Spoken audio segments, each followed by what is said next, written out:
آپ میں سے اکثر لوگوں کے ذہن میں یہ خیال ضرور آتا ہوگا کہ امام حسین رضی اللہ تعالی عنہ کے قاتل کون تھے، یعنی ان کو شہید کس نے کیا تھا، شیعہ یا سنی، کیا مسئلہ ہے ان کا؟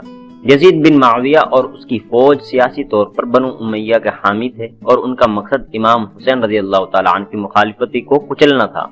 فرقہ وارانہ تقسیم کے بعد اس وقت شیعہ سنی تقسیم اتنی واضح نہیں تھی۔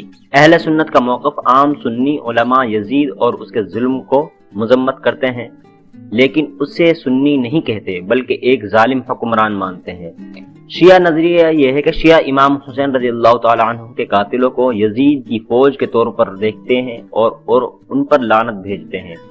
خلاصہ یہ ہے کہ قاتل کسی خاص فرقے سے تعلق نہیں رکھتے تھے بلکہ وہ یزید کی فوج کے ظالم سپاہی تھے۔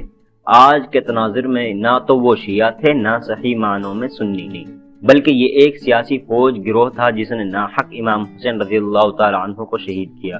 اہل سنت اور شیعہ دونوں امام حسین رضی اللہ تعالی عنہ کی عزت کرتے ہیں اور شہادت کو تسلیم کرتے ہیں، لیکن ان کے قاتلوں کو ظالم اور گمراہ سمجھتے ہیں۔